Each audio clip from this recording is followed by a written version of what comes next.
10 o'clock straight up a.m. on this fine Thursday morning. Appreciate everybody's attendance, especially in this busy time of the year.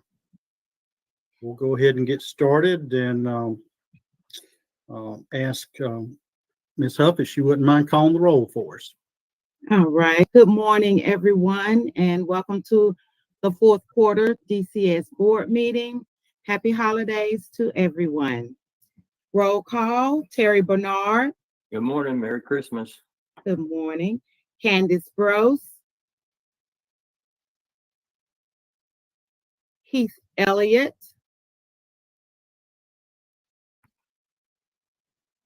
Sonia Fillingame. Present. David Herring. Present. Jimmy Kitchens. Present. Nick Norton.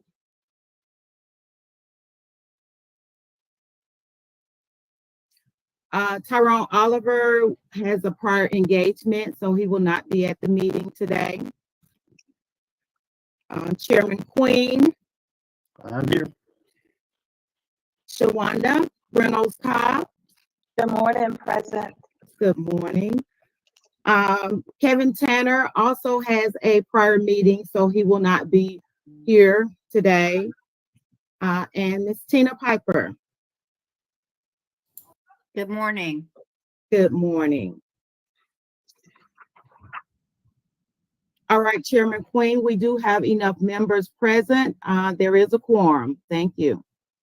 Okay, thank you. And once again, thank you everyone for taking the time to join the meeting so we can have a quorum and go ahead and get started. We'll ask General Counsel Knox. Good morning, James, if you could deliver our invocation. Good morning, everyone. Let us pray. God, we thank you for this day. We thank you for your blessings and all that we do. God, we ask you to be glorified. Lead us, guide us through this and all the things that we do. In Christ's name we pray. Amen. Amen. Appreciate that very much. Okay, moving right along. We'll go ahead and ask for approval of the December 21st, 2023 agenda. You should have all received a copy of that. Does anyone have any questions, addition, changes to it before I call for a vote to approve? Okay, hearing none, I'll accept a motion to approve. Sonia Fillingame, I'll move to approve. Okay, Sonia, thank you for that. And can I have a second? I'll second. Shawanda, thank you very much. And all in favor indicate by saying aye. Aye. Aye. Any opposed? Hearing none, the agenda is approved. Okay. Likewise, you should have received meeting minutes from September 21st, 2023. And I'll ask if I can have a motion to approve those as presented. Move to approve. That was from David. Thank you, David. Can I have a second, please? I'll second it. Terry. Terry seconded. Thank you very much. All those indicate by saying aye as approved. Aye. Any opposed? Aye. Any opposed? All right, hearing none, we'll ask or record those as being approved as well. Okay, we'll move on to the Commissioner's report. Commissioner Nell, good morning. Good morning, Mr. Chair and members of the board. Always good to be with you. I appreciate your time and your continued support. Wanted to start off, and Mr. Barnard, Chairman Barnard had already mentioned it, but the annual report, you should have received a copy of it. I'm very pleased with the report. It does a great job in capturing the past year in the work of the men and women of DCS, and a lot of folks put a lot of effort into that report, and I encourage all staff members to read it also, because it's a picture of their efforts and their work and their success. So I was happy to send that your way. Legislatively speaking, we have no legislation that will be introduced on behalf of DCS. As always, we will monitor and assess the legislative session for any bills that may impact us. Budget-wise, we have not heard back from OPB for final approval of our budget submission. We're expecting that at any day. I don't think the budget has even gone to the press yet. So that could be why, or the printers, I should say, could be why. But as soon as we get that, we'll certainly share that along. As you may have heard, Governor Kemp and the legislature were kind enough to give all state employees a $1,000 bonus, and we are certainly appreciative of that continued support. It did not include part-time employees.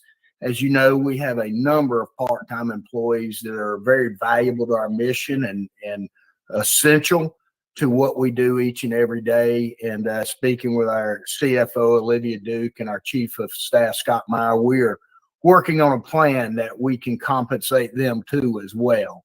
But we're appreciative of their efforts. But again, we're thankful to Governor Kemp and the legislature for their support. In the effort of what DCS is about and giving back to the community, I just wanted to share some highlights. Special Olympics, we achieved a silver rating by contributing just over $9,000 to Special Olympics. Sherry Chambers leads that effort, and she told me we missed gold by $500. And so I, of course, asked her why she didn't just write a $500 check so we could get the gold. She didn't see the humor in that, but nevertheless, I think it does speak to the efforts of the men and women at DCS who understand the importance of giving back. Likewise, we raised just over $9,000 for statewide charitable campaign, the contributions there. And then this was really, I tell you, it spoke volumes about DCS and the members of the team. They raised over $12,000 for Clark's Christmas Kids. And that was a good time in getting those toys together and delivering them, but that was a statewide effort. So I always want to mention the good work that they're doing. Also, just the other day, we did a snapshot of our research agenda value, and I would ask Scott Meyer if I miss anything on this to fill in, but in essence, this does not include us reaching out for grants. These are individual grants through organizational educational institutes that have come to DCS asking us to be part of their initiative in advancing community supervision. And that effort alone, since the research agenda was established, has resulted in $3.5 million in outside funds that we are able to benefit from and capitalize on simply because of our forward-leaning posture of, again, not just best practices, but next practices. So really good work by Dr. Nick Powell and also Maria Stevenson and that team in moving the ball forward. Scott, did I miss anything or anything you want to add? No, you captured it. It's just a reflection of the great work that Nick as well as Maria as well and the entire agency do representing DCS and the good work that we do. So certainly appreciate it. Yeah, and you know, we never claim to be perfect. We'll strive to be perfect. But what it also does is it reveals some gaps that we have. And it helps us to improve processes and our service delivery. So it's not always just about us contributing positively. It's also about us learning to do better. So I just don't want to overlook that. In fact, in 2 weeks, the state of Florida will be visiting us. They are exploring body cameras for their officers. So we're looking forward to having them visit us in Valdosta and speak to key members of staff about the process of getting that started, as well as having them provided the opportunity to speak to the officers that actually utilize those. I want to remind the board, if you haven't heard, GPAC's Winter Conference is February 21st through 23rd at Lake Lanier. Of course, you all are invited, and we would love to have you as part of the conference. So looking forward to that, and I'm sure Daphne will provide you any information you need pertaining to that. Finally, a couple of months ago, we rolled out the Cortico Wellness app. As you know, we have our peer support program as well as our employee assistance program, but this we partnered with Cortico on a wellness app, and we will be sharing, if we haven't already, we will be sharing that with the board members because you too will be eligible to access that app as well as members of your family. And it's really a great tool. It takes a while to really explore everything that it has to offer. It can give you an immediate referral to a service you may need. It can provide leadership guidance on particular topics. It is just a wealth of information. And I'm really, really pleased the hard work that training and that committee and Lori Massengale did to bring that to us to benefit our hardworking teammates. So with that being said, unless there are any questions, I continue to appreciate the support of the board, and I certainly wish each and every one of you a Merry Christmas and a Happy New Year.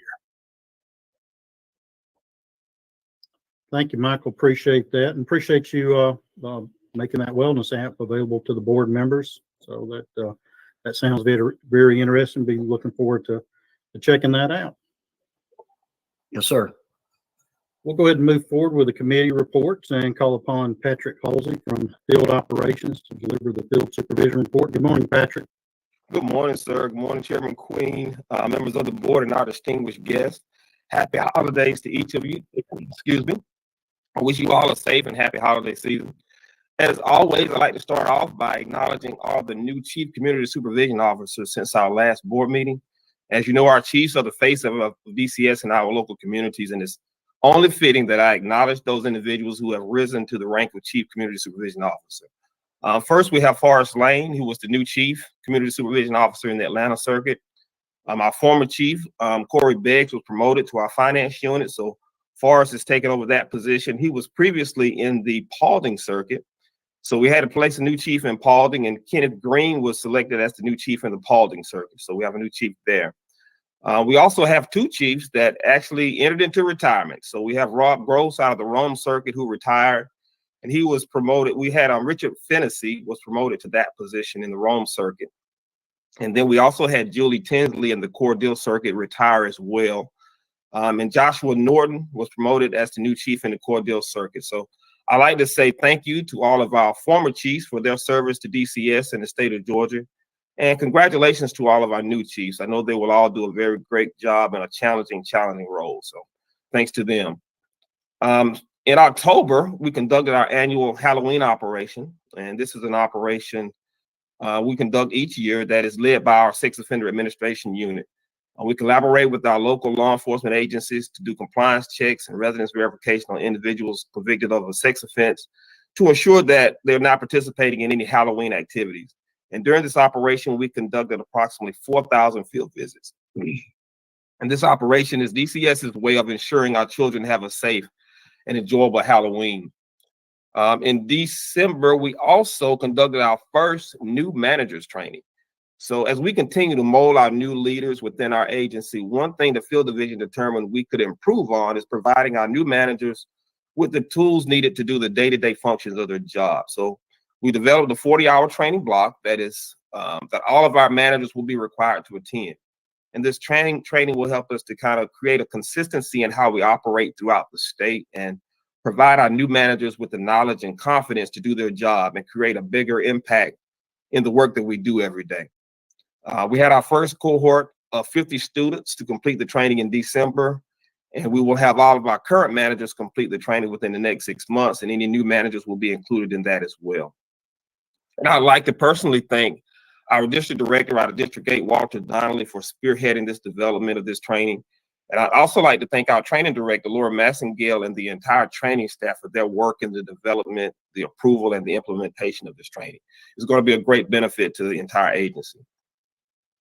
Also, in December, we conducted our statewide gang operation. Now, This is the second year we've conducted this operation, and this year we focused on the Ghostface Gangsters gang. We again collaborated with our local, state, and federal law enforcement partners to conduct 113 searches of identified gang members. During those searches, we located 72 firearms, over 16 kilos of methamphetamine, and over 4,000 counterfeit pills containing fentanyl. We also found large quantities of marijuana, gang literature, and other contraband. This just shows that, you know, as DCS, we always want to promote what we can do to make people better. But we also have that law enforcement side that we have to provide as well. And this is showing how we balance both of those approaches to ensure the safety of the citizens of Georgia. And I just like to say thank you to our FTO, Andrew Jerem, for coordinating this operation, and to all the DCF staff that participated in it. I have a couple of good news updates I'd like to give you as well. We continue to chomp away at the number of vacant CSO positions we have. At our last board meeting, I reported we had 227 vacant CSO positions. I'd like to announce today that we have that number down to 142 vacancies. I just got a good update from that number as the meeting was going on today. So we have 142 vacancies, which is good news for everybody. And I'm ecstatic about the process we've made over the last year in reducing that number of vacancies. We also had an evaluation of our day reporting centers throughout the state. DCS is statutorily required to evaluate the processes and outcomes of our full-size DRCs and our grant-funded DRCs every 5 years. And this time we're again contracted with the University of Georgia School of Social Work to conduct that evaluation for us. And the evaluation looked at specific areas of the DRC programming to include things like assessment practices, substance use programming, cognitive behavioral programming, case management, the program's resources, staff characteristics, aftercare, educational sources, services, and family services. So the overall range scores were from 82.2% to 98.5%. Now, in comparison to that, back in 2019, those scores ranged from 70.5% to 94.8%. Our biggest gains were in case management and educational services. And overall, the average DRC rating was 92.2%. This is great work by all of our DRC staff, and I'd like to thank them for everything that they do. And I also like to thank our recidivism reduction unit, who provides oversight and training to all of our DRC staff. They all put together a great team, and they did a great work in kind of increasing the percentages in the work that we're doing in our DRC. And lastly, I would like to close with an example of a true hero, a person who stepped in to help someone in need. So back on October 24th of this year at approximately 8 o'clock in the morning, our DCS task force officer, Cedric Montgomery, was reporting for duty when he noticed a parked vehicle engulfed in flames. TFO Montgomery responded immediately and began trying to help. TFO Montgomery observed 3 children, an infant, a 4-year-old, and an 8-year-old stuck inside the vehicle. Cedric and the mother of the children were trying to get the children out while the vehicle was fully engulfed in flames. TFO Montgomery was able to get the 2 youngest children out quickly. The 8-year-old child was stuck in the back in the van and it could not get out. So TFO Montgomery had to use his service weapon to bust the back window out of the van so that he could get the child out.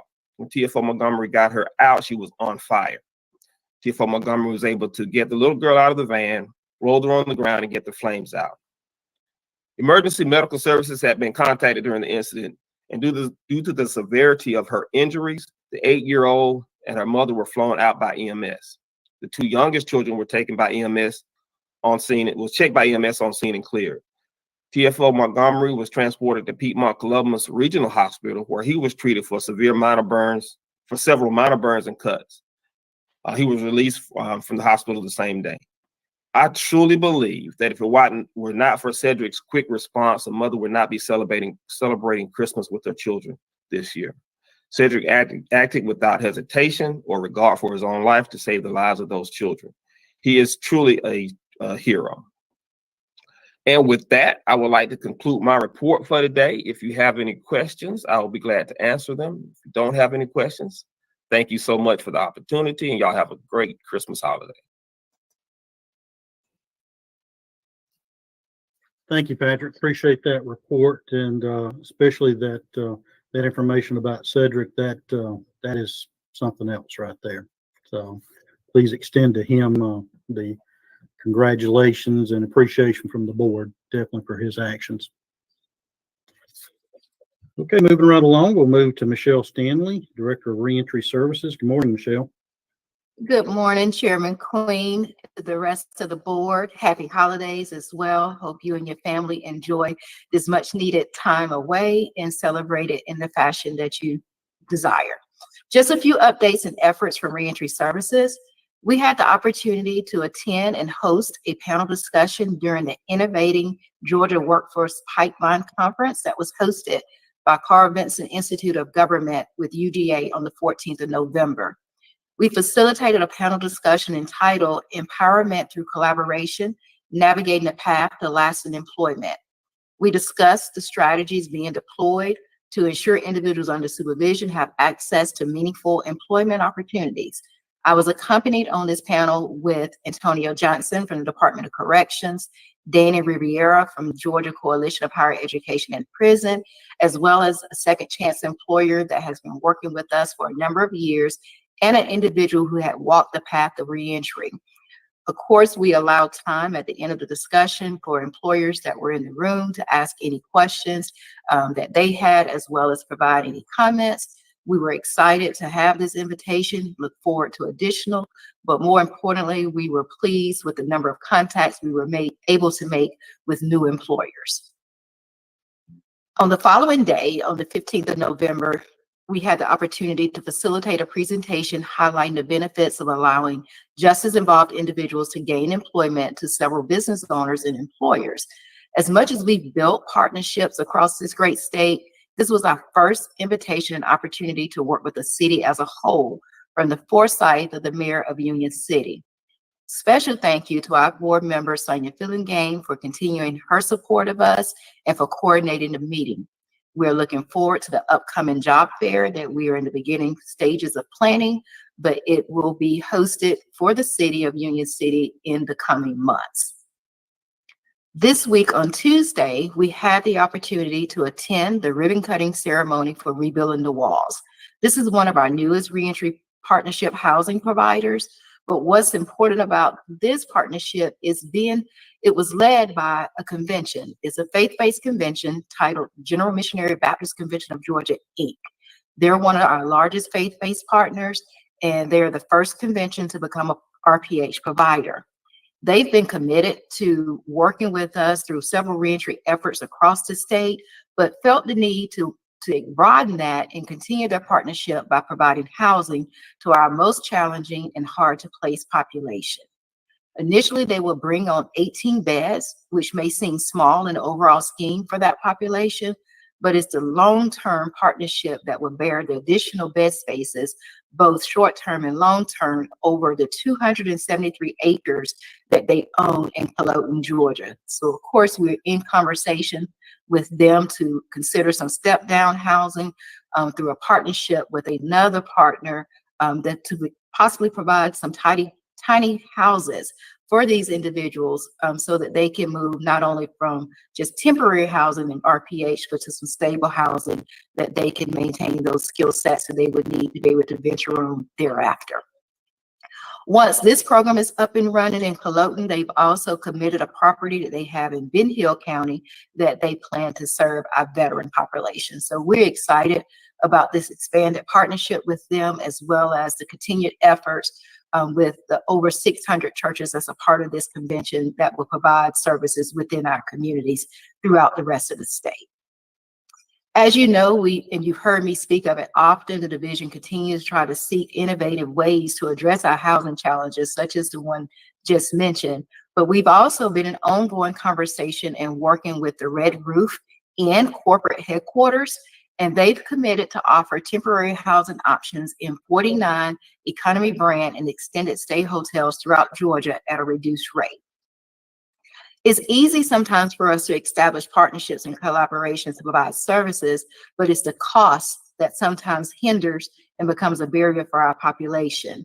Well, our senior lead community coordinator, Chris Walker, took this challenge on in his circuit of Coweta to collaborate with Yeggert Road Community Center in Noonan, who had recently been awarded a grant to provide respite housing for individuals under supervision.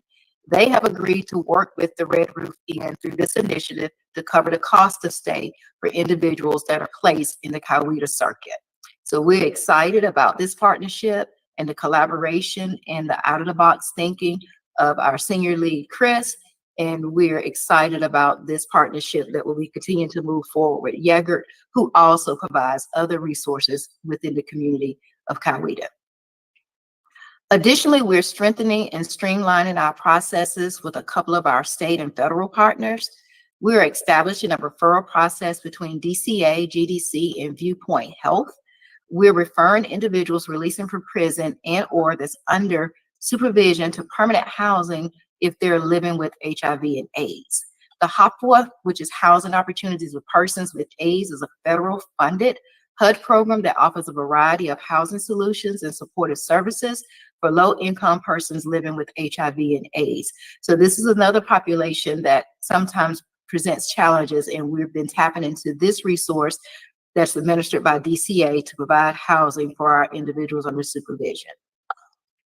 With that being said, I just would like to give you a highlight of the resources that we've been able to build and deploy over the first 6 months of this fiscal year. Since July, we've been able to maintain over 2,900 active resources in the portal for reentry use.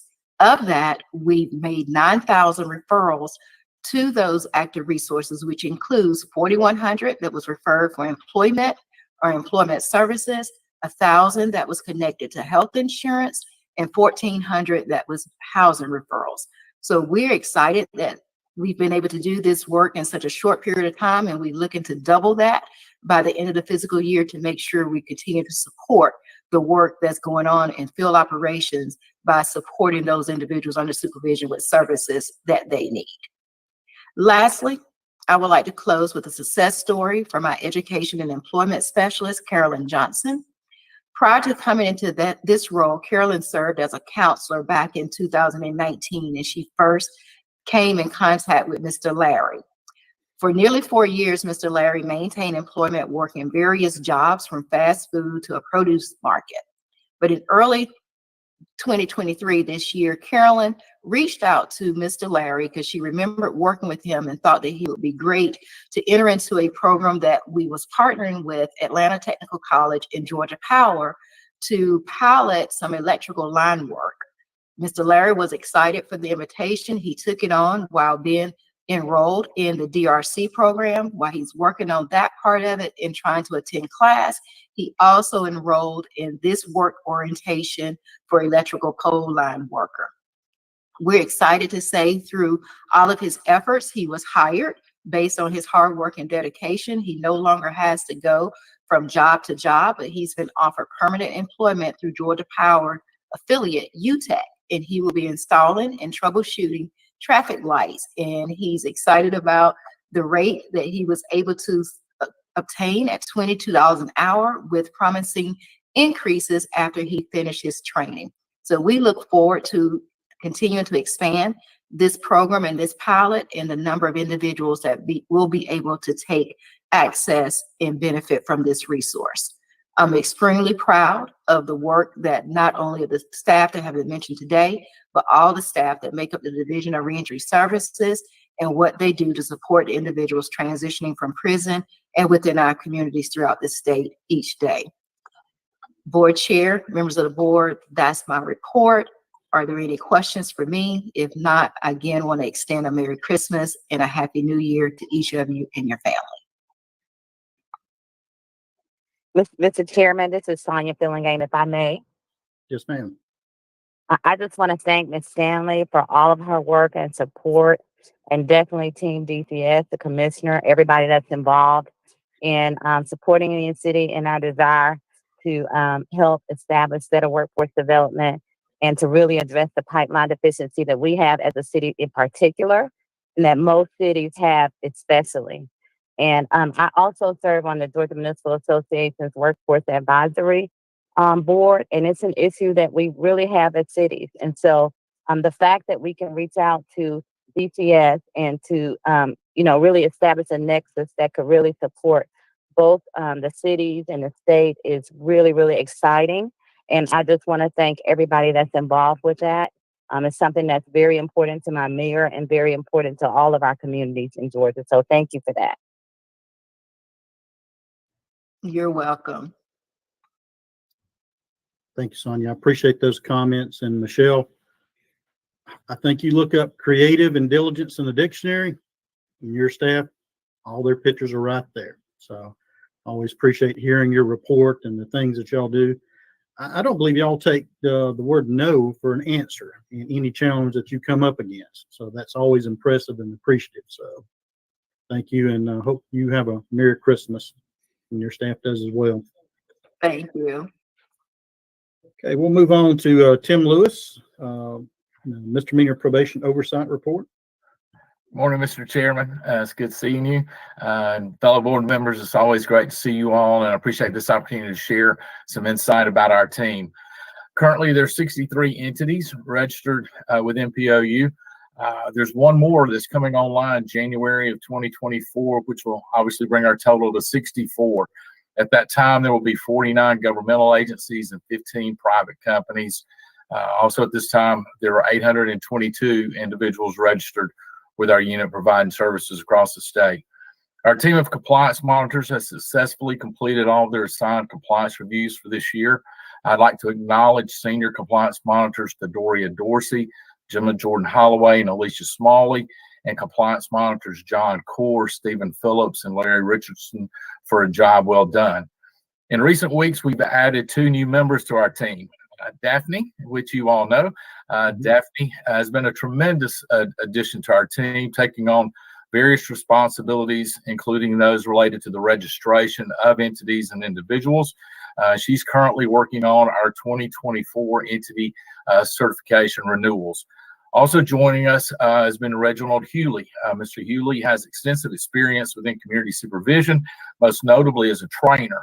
With him joining us, we anticipate adding new content to our training program and increasing the number of sessions offered throughout the year. Our virtual training program continues to receive positive feedback and has become our primary method of delivering training. However, with adding Reginald to our team, we anticipate being able to offer more in-person sessions in 2024. This year, we held 157 sessions with 579 different individuals with a total attendance of 4,495 from 59 different providers. Currently, Compliance Monitor Kim Wood is conducting our 2023 in-service training project. She's receiving and reviewing the submissions from all the providers across the state, documenting their compliance with the annual in-service training requirement. Mr. Chairman, that completes my report. Happy to answer any questions you or the board may have, and let me join everyone else in wishing all of you Merry Christmas and a wonderful, happy, safe New Year. Thank you, Tim. Does anybody have any questions for Tim? Nope. I appreciate it, Tim. Hope you and your family have a Merry Christmas as well. Thank you so much. You and yours as well. Okay, we'll move on to April and April Ross's report on the Georgia Commission on Family Violence. Good morning, everyone. Good morning. Well, I'll start with my my agency's big win for the Christmas season. So we also participated in the Clark's Kids distribution with the government, with the governor's office, and but we recognized the gap at the same time. Many of the families who are impacted by murder-suicide over the course of this year don't necessarily have a Merry Christmas ready for their children in those families. And so we thought about those kids and recognized that they weren't necessarily included in the gifts that we give to the foster kids throughout the year. So we decided to try and partner with some groups and get some gifts for those kids. And if you'll indulge me, I just actually found a message my team sent from the delivery to the kids. So I'm going to read this to you. All the organizations and families that supported the Christmas for these families went so far above and beyond what was asked. The staff of GCFB, Live Safe, Haven House, Sisters Empowerment Network, and our families of staff members, actually family members of some of our staff, provided so much to get to play Santa for these families. So we delivered 2 families in Gwinnett their gifts, and the car was bursting at the seams. I actually met the children of one family, and when I delivered the gifts to their home in Beaufort, since the gifts were all wrapped, the guardian asked me to put the gifts in the home under the Christmas tree for Christmas Day.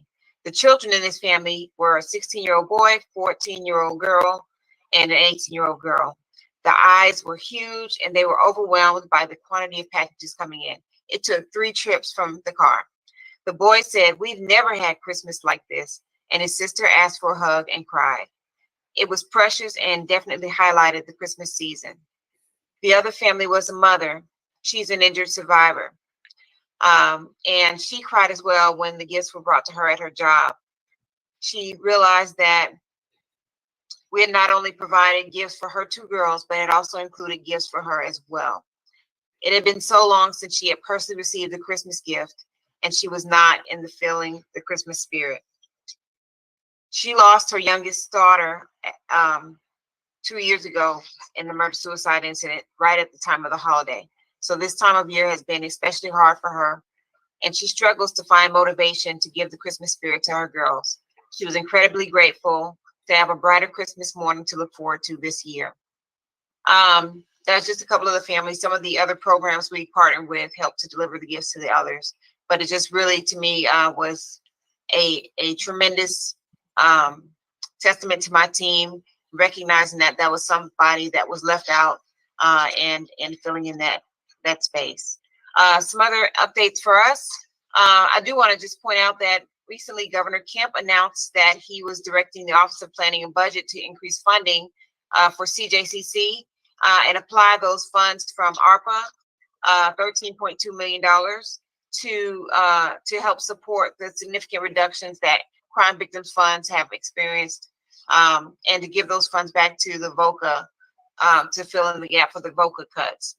This is a huge win for victim services organizations and providers because they rely on those dollars to support the services they give to individuals. So we're really grateful that Governor Kemp applied those funds to that purpose. We had the conference this year. We want to also say thank you to DCS again for always supporting the conference. Commissioner Nail gave Hershey his first time on the stage, and he managed to do a good job. So he's been excited to get the big stage again anytime he can get it. Next year, we're looking forward to celebrating the 30th year anniversary of the conference. Our theme is learning from the past, forging ahead together, doing a backwards and forwards look at the progress we've made. So we're really excited to make this a big celebration. We've had several new appointments to the commission, including new appointments from the House of Representatives and several judges. So we're excited to welcome those new members to the commission board. And our focus for 2024 will be on several things. We're looking at the Family Violence Intervention Program rules proposal, finalizing that and pushing it forward. We're making plans to update the state plan on family violence and some of our model protocols for partners and professions that work with victims. We're expanding our data and research collection methods and processes and looking at new topics and issues. We are also expanding some of our communication and public engagement activities and internal processes. And finally, we're going to look at improving the growth of the murder-suicide support groups that started last year. So we're really excited about the progress we're making. I have a tremendously dedicated team that's been doing hard work for this year. But we're all really excited about the prospects of next year. We wish you a Merry Christmas and a Happy Holidays. And that concludes my report. Thank you, April. Appreciate that report and all the efforts of you and your team, definitely, especially those efforts during this time of the year. I'm sure those families were very appreciative of the gifts and the Christmas spirit that y'all brought. Okay, and we'll move on to see if there's any old business that I'm not aware of. Okay, no old business. What about any new business anyone wants to bring forward? No new business? Fantastic. Okay, that moves us to our last agenda item, which is adjournment. Want to wish everybody a Merry Christmas. Y'all stay safe. Hope you and your families have time together. Enjoy this time of year, and we will see you in the new year. Thank you. Merry Christmas. Thank you. Thank you. Thanks, everyone. Bye-bye. Bye.